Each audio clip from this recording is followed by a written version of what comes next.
¿Qué tal? ¿Cómo están? Muy buenas noches. Gracias por su sintonía. Soy Eduardo Arévalo y esto es Debate. Y esta noche tenemos el gusto de recibir en los estudios para conversar a Eduardo Escobar, director ejecutivo de Acción Ciudadana, a quien le damos la más cordial bienvenida. Gracias por acompañarnos, Eduardo. No, gracias por la invitación, siempre un gusto.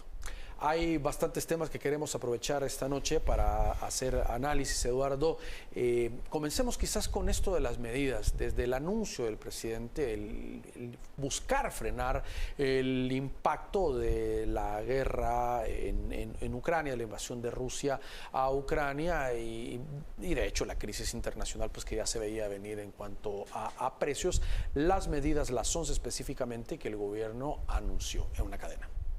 Bueno, desde el punto de vista del beneficio ciudadano, pues creo que nadie puede señalar o estar en contra de las medidas que ha tomado el gobierno, porque obviamente pueden tener algún impacto en la economía de la ciudadanía. Y en esa medida, pues uno puede señalar conformidad con que se estén tomando medidas de parte del gobierno.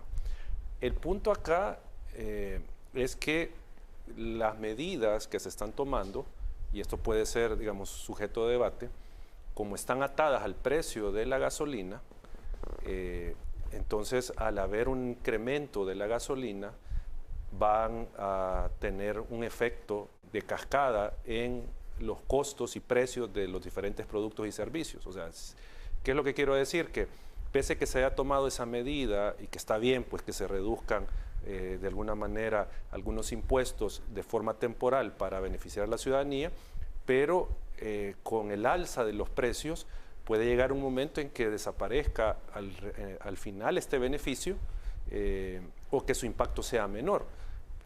Obviamente alguien puede decir, pues sí, pero se está ahorrando 40 a 50 centavos por galón. Sí, hay este ahorro.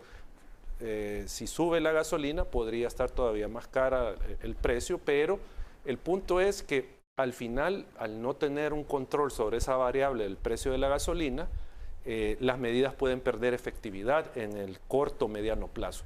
Eso es lo que uno podría pensar, pero digo, más allá de eso, hay que hacer, creo yo, dos análisis de estas medidas. Uno, en el tema de el impacto que puedan tener fiscalmente, porque también hay que ver ese aspecto de que como se está recortando algunos impuestos, aunque sea de forma temporal, pero esto va a tener un efecto en las finanzas públicas.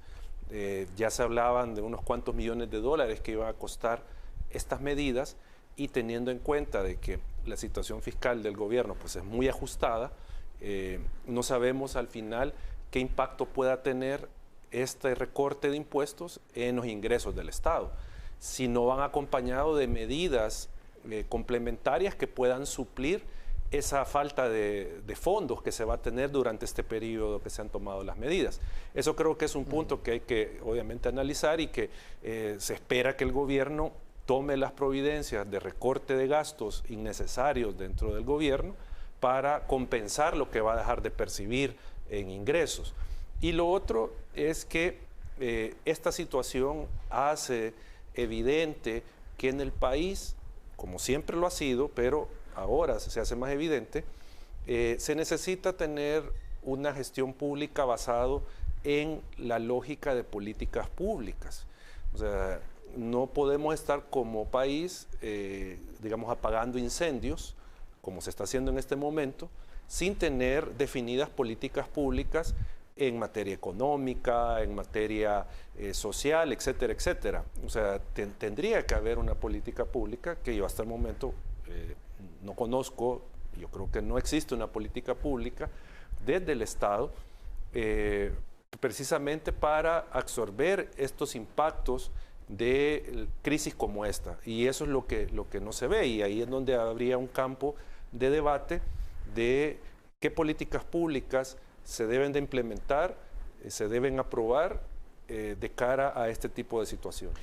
Ahora, yo creo que la variable importante en este caso es que el factor tiempo no existe. Es decir, si uno sabe y dice, el precio de los combustibles se va a estabilizar de aquí a 3 meses. Entonces tú tomas algún tipo de acciones o los precios de los alimentos, la importación de Ucrania y Rusia, pero es tan volátil el factor tiempo. Ayer incluso analistas internacionales decían, mire, aunque la guerra terminase en los próximos días, se llega a un acuerdo a través del diálogo y la negociación, decía, el impacto por lo menos se vería en el mundo un año.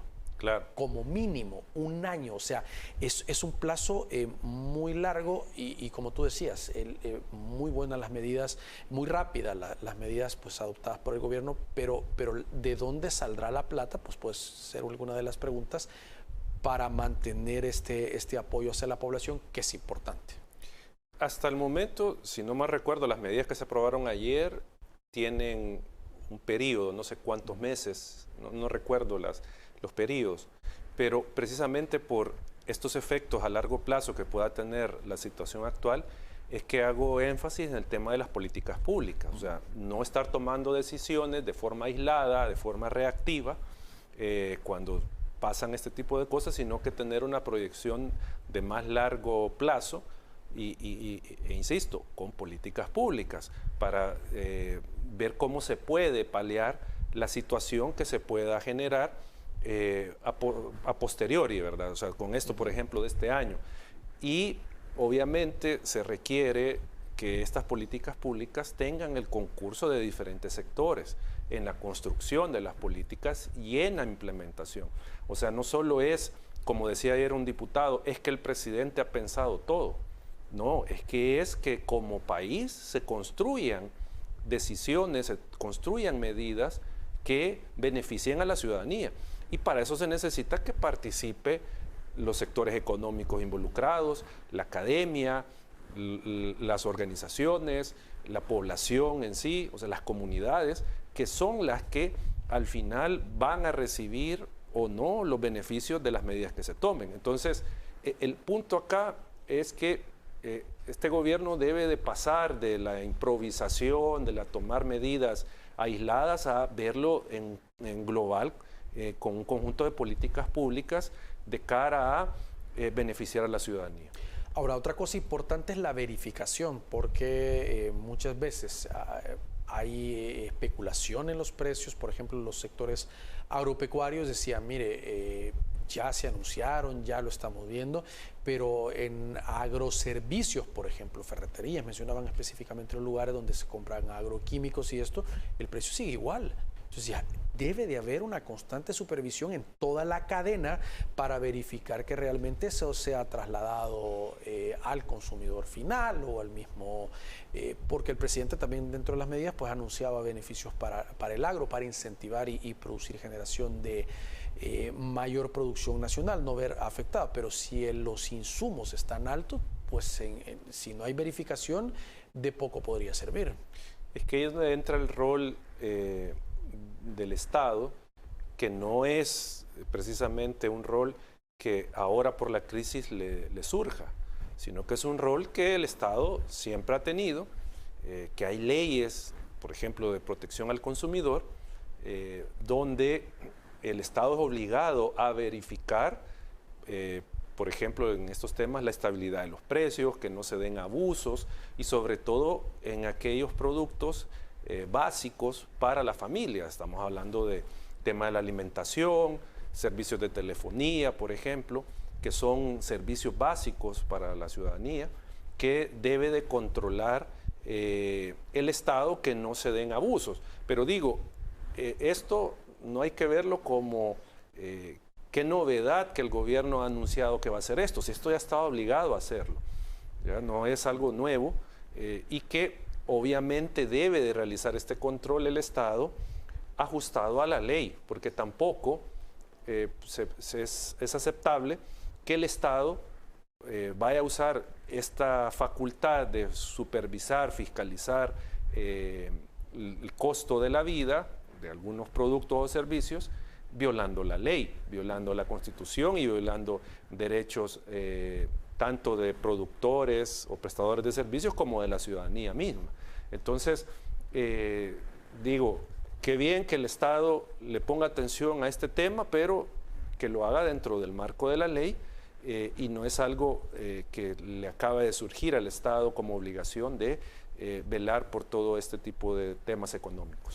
Ayer se encendían alarmas, por decirlo de alguna forma, para los sectores de economistas en el país, en el sentido cuando ya se habla de tocar el IVA específicamente, porque dentro de las 11 medidas primeras que el presidente anunciaba, pues estaba la reducción de la eliminación temporal de algunos impuestos por 3 meses, el FEFE y otros, pero no se había abordado. Es a raíz del fuerte incremento que se registra el día de ayer en el ajuste de 15 días de los precios de los combustibles, donde se anuncia esta medida un día antes y que ayer es aprobada en la Asamblea Legislativa. Entonces, ahí como expectativa de abrir esa caja de Pandora, decían algunos analistas el día de ayer, porque sí esto golpearía de una forma directa las finanzas del Estado y por ende otras áreas en las que se podría haber afectado. Claro, bueno, yo no soy economista, pero según entiendo, la mayoría de ingresos del Estado vienen por el lado del IVA, no es por el lado de la renta, sino que es por el IVA.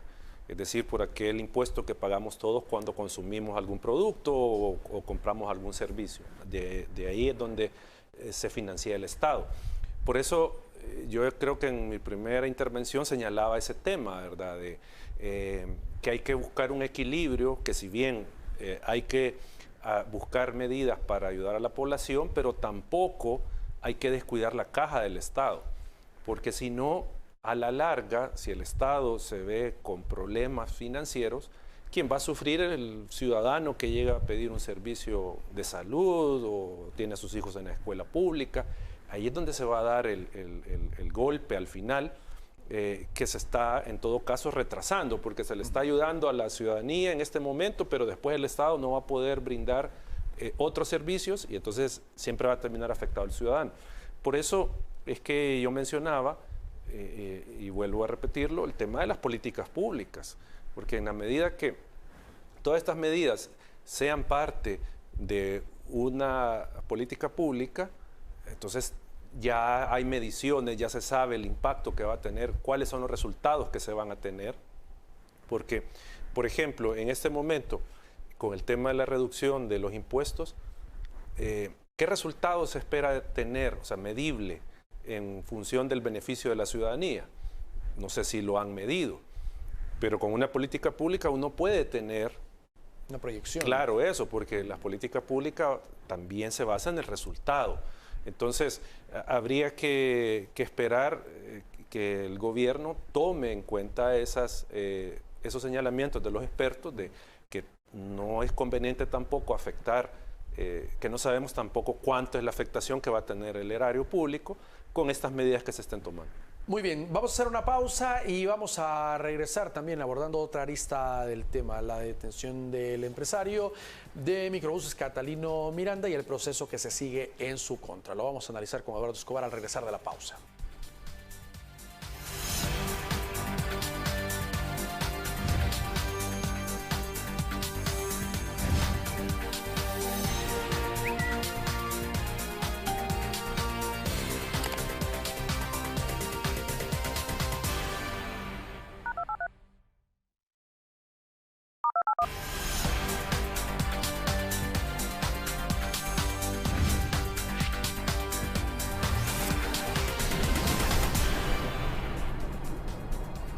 Muy bien, gracias por continuar con nosotros. Estamos conversando esta noche en debate con Eduardo Escobar y dejábamos abierta la pregunta, el tema, Eduardo, sobre el proceso contra el empresario Catalino Miranda. Como parte de las medidas que anunciaba el presidente estaba también la verificación de los precios a las reducciones en el tema de los combustibles, del gas licuado y sobre todo un punto importante que decía el presidente, que se cobre la tarifa establecida. Ese era uno de los puntos. Veíamos al día siguiente, ya amanecía el BMT y la policía en diferentes paradas de autobuses verificando. Incluso se veía que a algunos motoristas le obligaban a que devolvieran lo que habían cobrado de más a los usuarios. Pero ya a los días pues se ve la detención de Catalino Miranda por delitos que le han ido cambiando en este proceso. Bueno, yo creo que con este tema lo primero que hay que señalar antes de dar una opinión es que de ninguna manera se está defendiendo a ninguna persona de forma gratuita. Simplemente lo que uno emite como opinión es basado en la ley y en la Constitución.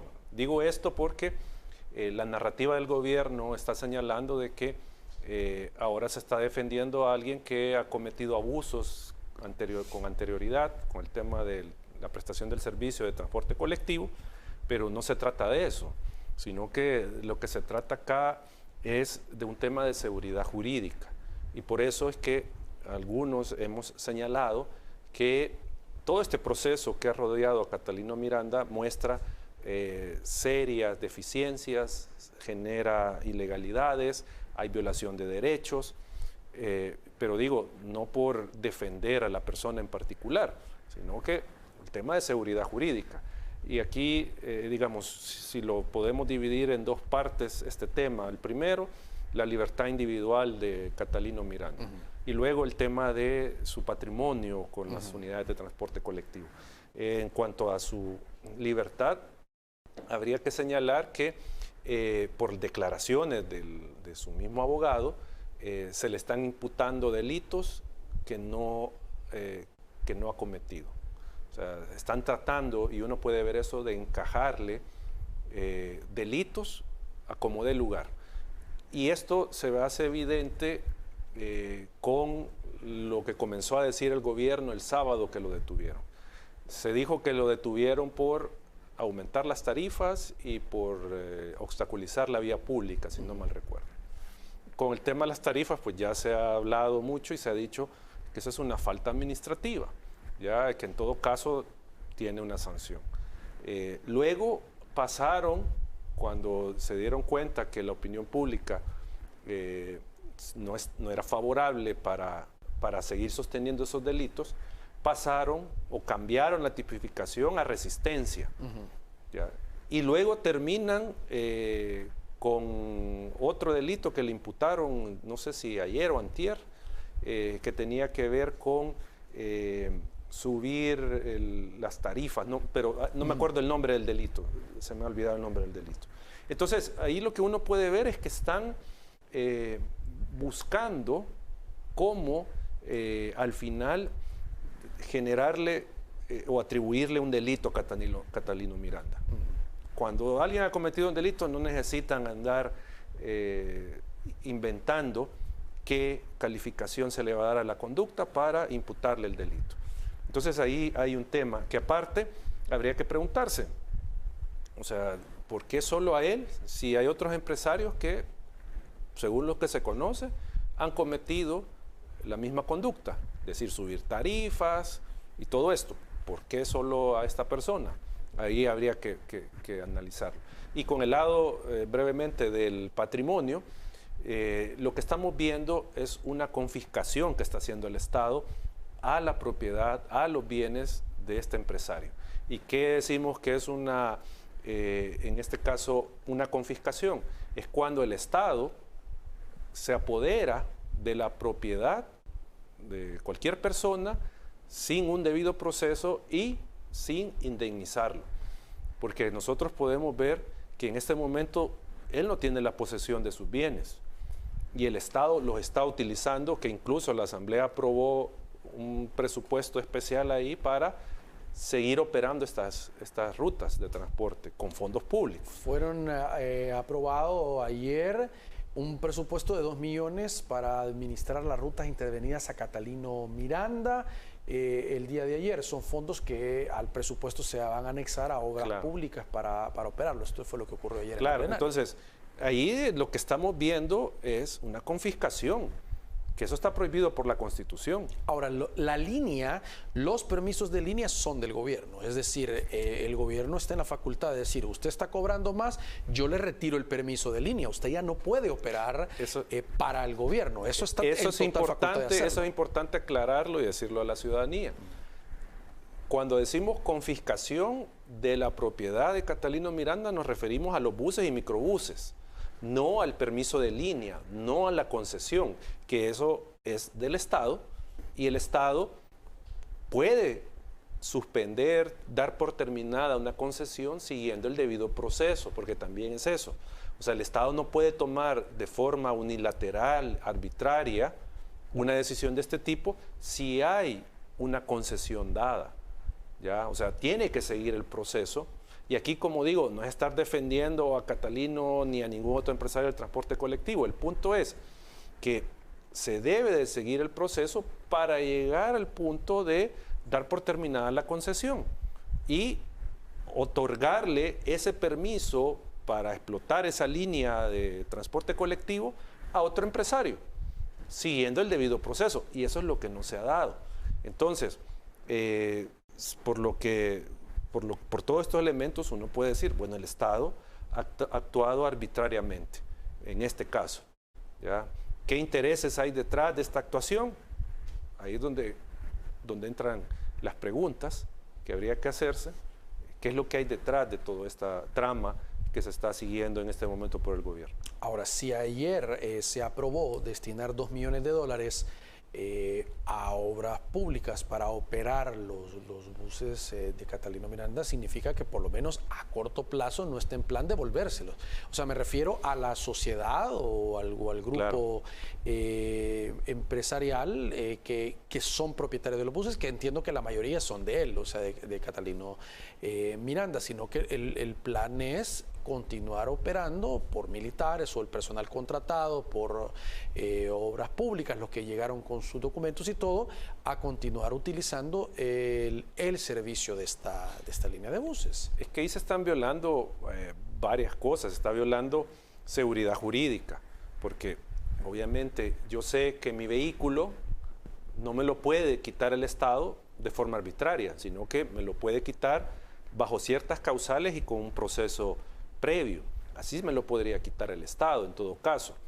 Pero acá a este empresario le están quitando, tal vez no formalmente, o sea, porque si uno va al registro de vehículos todavía puede aparecer a nombre de él las unidades. Pero en la práctica él no tiene la posesión de sus bienes. ¿Y hay algún plazo? Es decir, ¿la ley establecerá algún plazo de decir, bueno, no lo puede usar más de cierto tiempo, o la podrán mantener argumentando que es un servicio público a la población por necesaria? Eso decía que es una confiscación. O sea, le están quitando la propiedad en la práctica, en los hechos, a él, sin ningún proceso previo, sin indemnización, y esto, como no está regulado por la ley, porque aquí estamos ante una figura que está prohibida por la Constitución y por lo tanto no tiene regulación.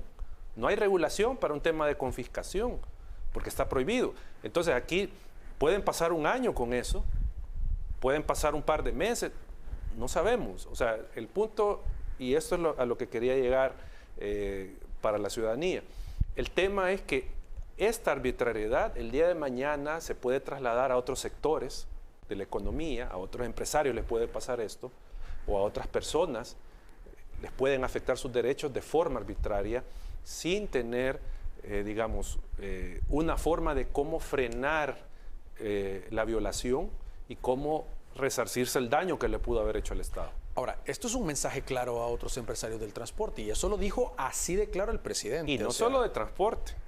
No solo de transporte, pero el presidente ponía... le dijimos a Catalino, no hizo caso, vean lo que le pasó. Si quieren negociar al resto de empresarios, cobren la tarifa exacta y podemos retomar la negociación. Pero lo de Catalino ya está hecho. O sea, un mensaje claro, y lo decía el presidente en redes sociales. Pero yo no me quedaría solo con que es para el sector de transporte colectivo. Esto puede trasladarse, este actuar, porque lo que tiene que verse es el actuar autoritario, arbitrario. Eso es lo que hay que ver. Como digo, no es estar defendiendo a ningún transportista, pero el día de mañana puede decir, miren, las gasolineras no están cumpliendo, no están trasladando los costos que deben de trasladar al ciudadano. Entonces podemos intervenir unas gasolineras, amparándonos según ellos en la Constitución, porque el presidente y su equipo jurídico están haciendo una interpretación acomodada interesada en la Constitución. ¿Lo establece o no la Constitución? Es que la Constitución lo que dice es que el Estado puede tomar la prestación de los servicios cuando hay un riesgo en la continuidad. Aquí no estaba en riesgo en la continuidad. ¿Sí? Ese es un primer punto. ¿Podía el Estado tomar la prestación del servicio? Sí, pero eso no le implicaba que podía apoderarse de las unidades de transporte, porque eso sería confiscarlas y está prohibido por la misma Constitución. Entonces, no es cierto lo que dice el presidente y su grupo de voceros, de que en la Constitución se le permite al Estado hacer esto. No, no está permitido hacer eso. O sea, el punto acá es, ¿qué es lo que debería pasar? El Estado suspende, si cabría, porque habría que ver si cabe la posibilidad de suspender la concesión, como parece que está en este momento, y luego generarle el proceso, retirarle la concesión si la falta lo ameritaba, y buscar el Estado los medios para proveerse de vehículos para prestar el servicio, pero no tomarle la propiedad a la otra persona. ¿Ya? Porque como digo, esto entonces lo van a poder hacer con una gasolinera el día de mañana. Van a tomar la gasolinera, van a ocupar las bombas y todo, y enfrente de en las narices de todos nos están violando los derechos a toda la sociedad, porque esto es violar los derechos a toda la sociedad. Porque el día de mañana, como digo, esto le va a pasar a un empresario de un sector X, le va a pasar a otro empresario, nos puede pasar a la ciudadanía, y no tenemos quien nos ampare ante estas violaciones que está haciendo el gobierno. Vamos a hacer una pausa y vamos a continuar analizando este caso. Ya regresamos.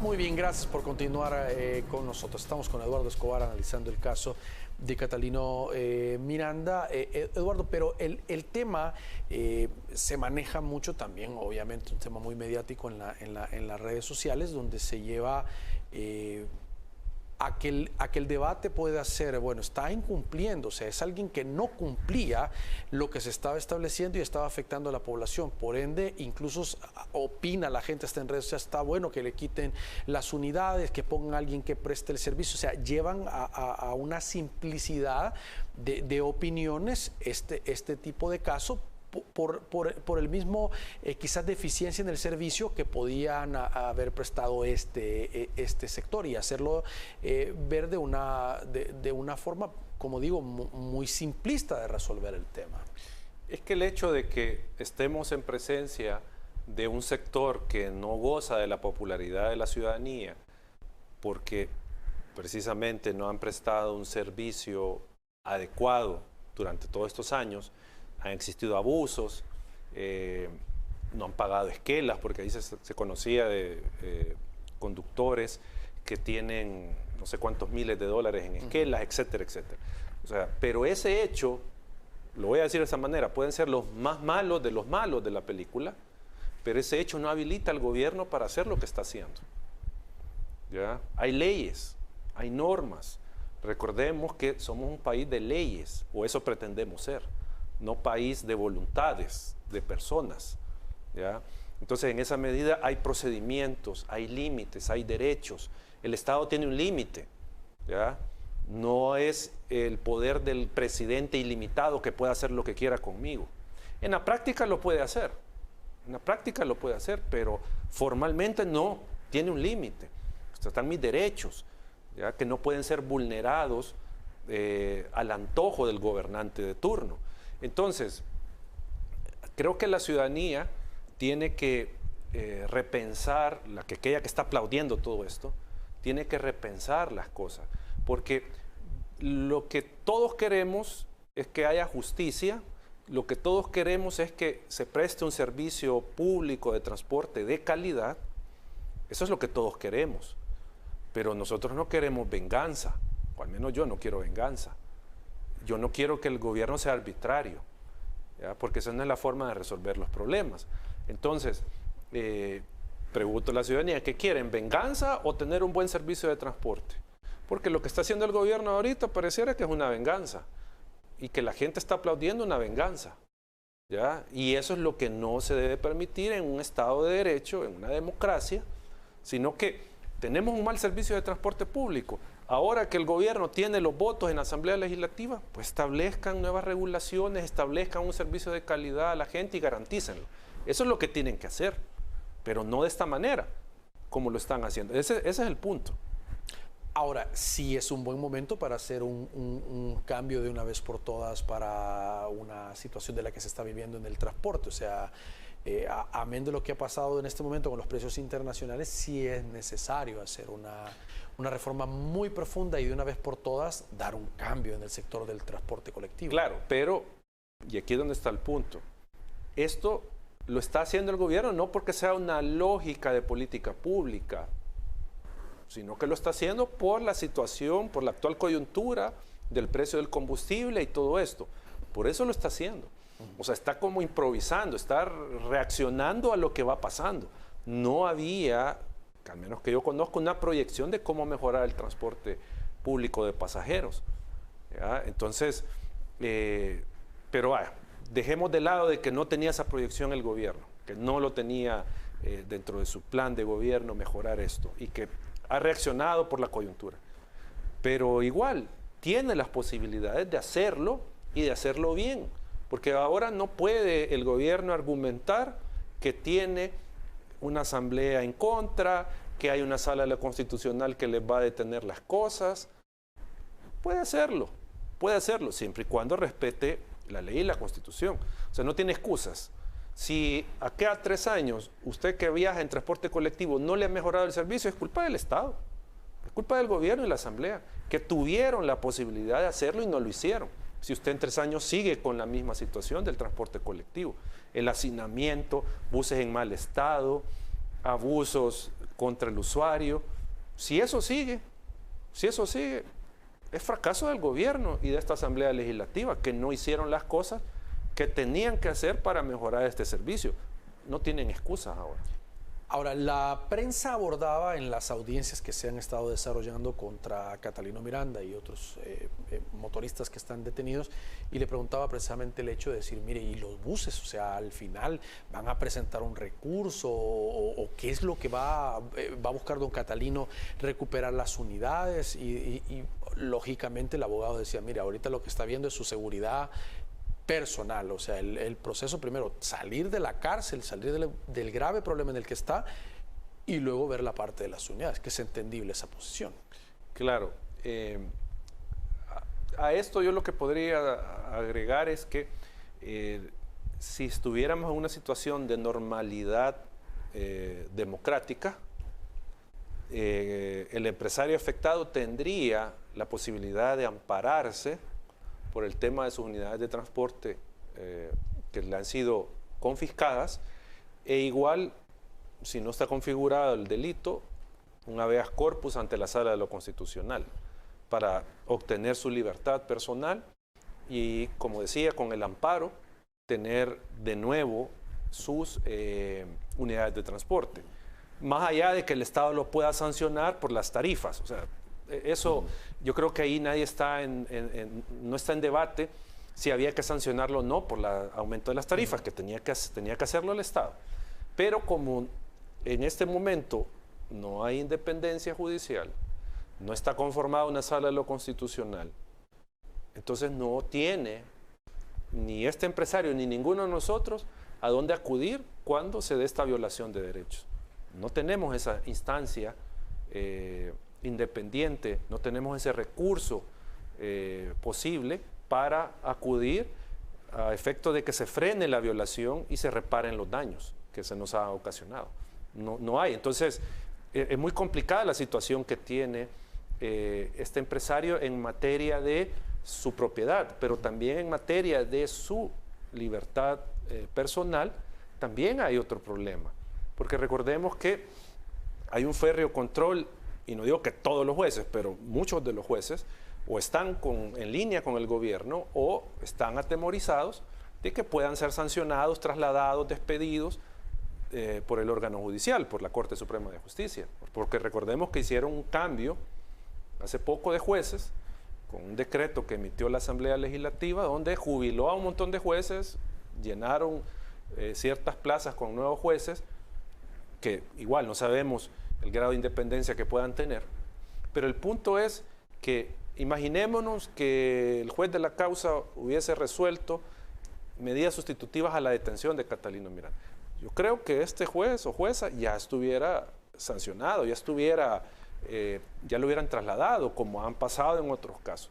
Entonces, también tiene ese agravante que este empresario, en tema de libertad individual, se la va a ver muy complicada para obtener libertad, porque acá, como ya lo decíamos, lo que va a buscar el régimen es castigo, que le caiga una pena de prisión, ¿ya? Entonces, la tiene difícil de cómo se va a salvar de esto, a menos que lleguen a un acuerdo, a un negocio con el Estado, para que se retiren todas las imputaciones, todos los delitos y pues recupere su libertad.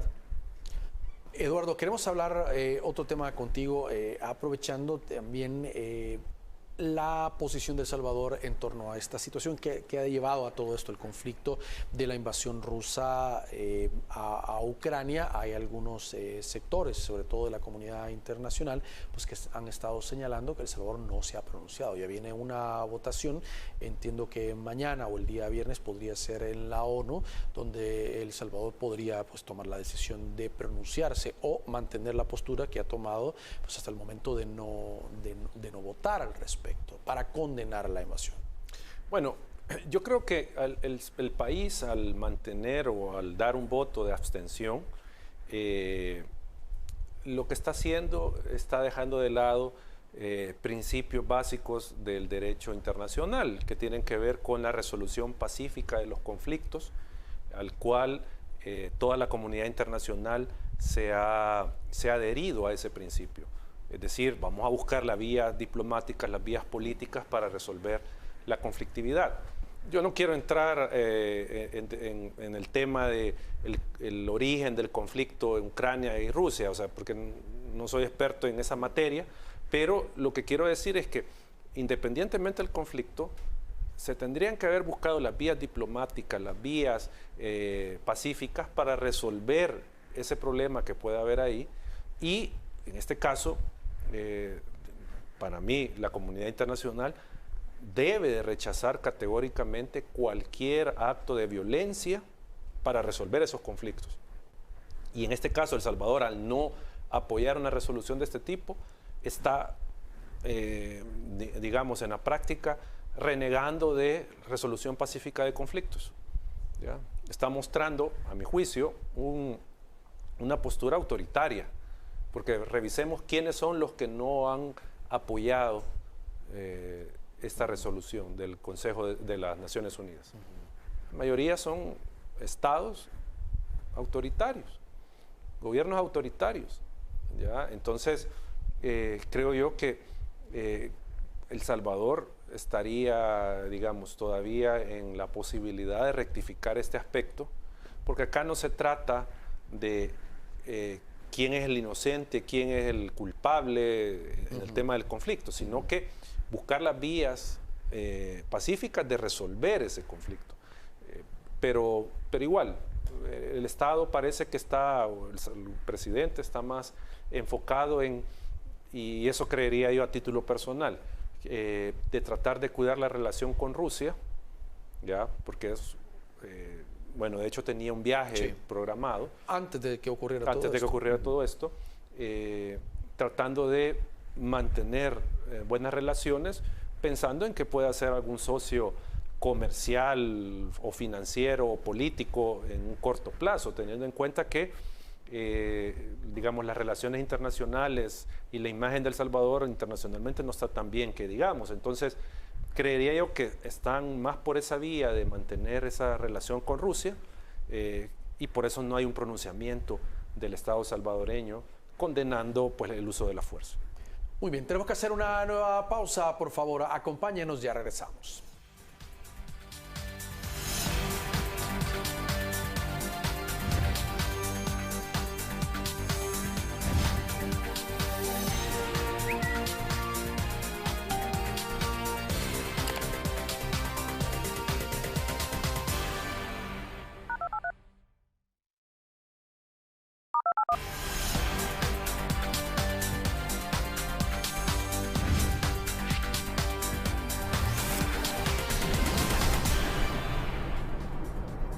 Muy bien, gracias por continuar con nosotros. Eduardo, hay varios temas también pendientes de análisis y es el tema de la reforma al sistema de pensiones. También hubo un anuncio recientemente de que próximamente puede venir. Se ha ido alargando. Veníamos desde el año pasado pues, con este tema que el presidente lo anunciaba el 15 de septiembre, que decía que en los próximos días podría ser presentado a inicios de año también, y hoy se habla pues que se está trabajando una propuesta pues que mantiene en expectativa a toda la población y los sectores. Yo creo que para la ciudadanía lo que debe de ver en una reforma de pensiones son un par de aspectos. Uno, la ampliación de la cobertura del sistema de pensiones, porque recordemos que solo hay un 15, 20% o menos, creo yo, de ciudadanos que son parte del sistema de pensiones. Entonces, aquí lo crucial en cualquier reforma es cómo ampliar la cobertura del sistema, cómo proteger ante los efectos de la vejez o las consecuencias de la vejez a la población. Si no lleva esto, pues entonces preguntémonos cuál es el sentido de la reforma de pensiones, si no es ampliar la cobertura. Lo segundo que tiene que ver la ciudadanía es el tema, obviamente, del monto de la pensión. La rentabilidad. Sí, o sea, digamos, si lo que va a recibir de pensión es lo necesario, suficiente para un nivel de vida digno del pensionado, ¿ya? O sea, eso es lo otro que tiene que ver. Si tampoco lleva este elemento, entonces comencémonos a preguntar qué es lo que busca el gobierno con una reforma de pensiones.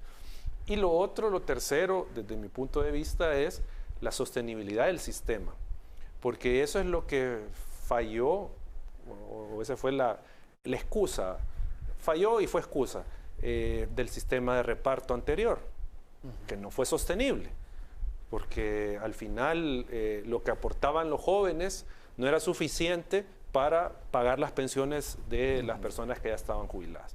Entonces, por eso se dio el paso al sistema privado de pensiones. Pero el punto es, ¿el sistema que se va a implementar puede ser sostenible? ¿Ya? O sea, ese es el tema. Y si este va a generar esas condiciones de ampliar la cobertura y una pensión digna. Eso es lo que tiene que ver la ciudadanía de parte del gobierno. Y un último aspecto es, ojo con los fondos de pensiones. ¿Qué es lo que va a pasar con eso? Yo sé, mucho del fondo de pensiones está en papeles y solo hay una parte, porque el otro se ha invertido, porque de esa inversión es que saca digamos, lo que uno va ganando para su cuenta individual, la rentabilidad que se le dice. Pero ojo, ¿qué va a pasar con eso? ¿Qué va a hacer el Estado con lo que hay en el fondo? No sé si son 3.000 o 4.000 millones lo que hay en el fondo, no sé cuánto es lo que está y lo demás en papeles, pero a ponerle atención a qué va a hacer el Estado con eso, porque entiendo que por año al fondo ingresan entre 400 y 600 millones de dólares, no sé, algo, cifras más, cifras menos, lo que le ingresa al Estado. Entonces, en conclusión, la ciudadanía tiene que estar pendiente cuál es el objetivo de la reforma, porque si el objetivo no es ampliar la cobertura, ni mejorarle la pensión a usted, ni hacer un sistema sostenible, sino que es que el Estado le meta mano al fondo de pensiones, no va a salir beneficiado usted.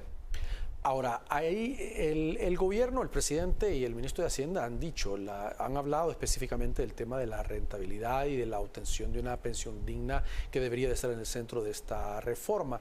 Y lo otro hay que dejarlo, hay que decirlo con claridad, no es exclusivo de este gobierno, que han utilizado o han a través de reformas obtenido fondos de pensión. Lo han venido haciendo desde gobiernos anteriores, pero no significa que deba de continuar. Hay que poner un límite, porque incluso lo que paga el gobierno por tomar el dinero de las pensiones todavía es muy bajo comparado a la rentabilidad que podría ganar colocado en mercados internacionales, como ocurría antes de la primera reforma.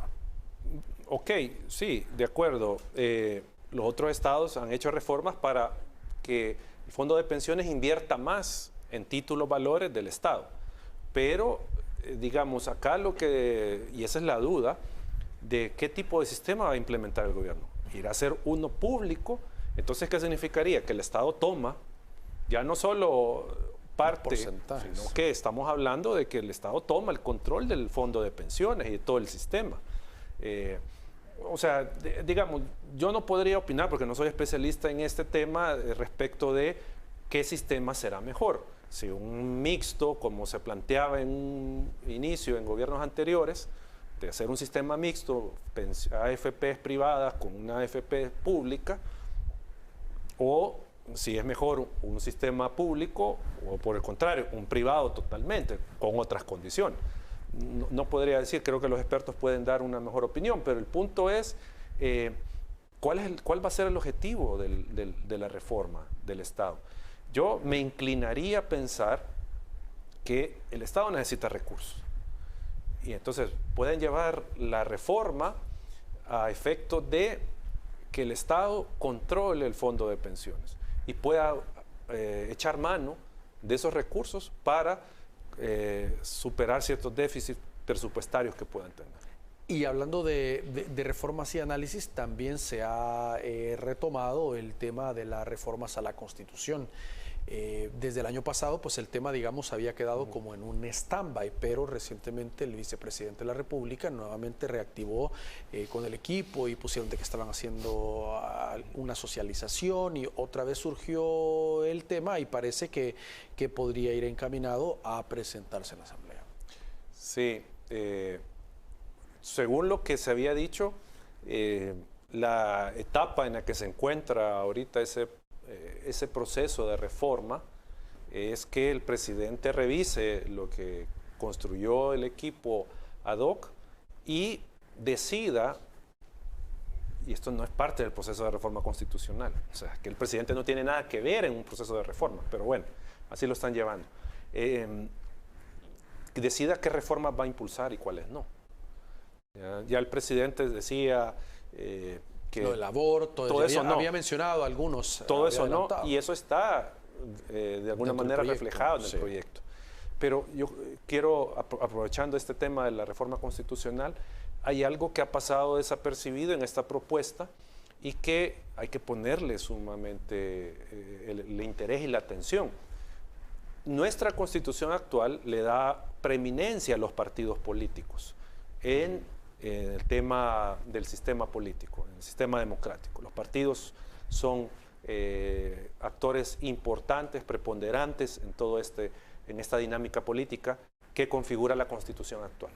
En la propuesta de reforma constitucional se está dejando de lado como actores principales del sistema a los partidos políticos y se está dando preeminencia y se le está dando mucho poder a los colegios, ¿ya? A los colegios profesionales, sobre todo al colegio de abogados. Esto, y aquí se puede entrar a un debate académico y todo esto, pero a mi juicio, lo que se está planteando en esta nueva constitución que quieren aprobar es llevarnos al corporativismo, ¿ya? Donde las corporaciones son las que toman el papel principal, son los actores principales en el sistema político y en el sistema social, ¿ya? Y en esta medida, el colegio de abogados es el que va a tener un poder fuerte en temas de nombramientos de funcionarios. Ya no van a ser los partidos Obviamente siempre va a ser la Asamblea Legislativa la que elija y la Asamblea va a estar conformada por partidos, pero quien toma el control, quien toma el poder de incidencia, de influencia, son los colegios. ¿Y quién controla estos colegios?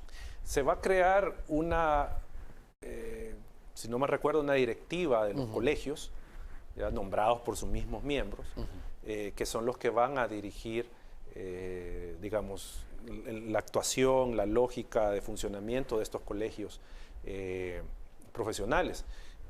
Pero ahí es donde uno podría decir a priori, no está bien que le quiten el poder a los partidos y que sean los colegios, porque así se evita la corrupción, que eso es un argumento que se puede señalar, se le da participación a la ciudadanía, pero ahí es donde yo digo, ojo, ya vimos en el mecanismo de elección del Instituto de Acceso a la Información cómo se filtran los políticos, los grupos de interés para capturar las elecciones, por ejemplo, de los comisionados y lograr poner a sus cuadros dentro de las instituciones. Entonces, acá puede pasar lo mismo. Y no digo que con los partidos no pase eso, sí. O sea, ahora vamos a trasladar el problema a otro sector, a los colegios de abogados. Entonces, obviamente esto está pues ahí presentado, no digo que así va a terminar, pero en la propuesta va en ese sentido de darle ese poder a los colegios. Vamos a estar pendientes de lo que ocurra con ese tema. Eduardo, gracias por acompañarnos esta noche. No, gracias por la invitación, siempre un gusto.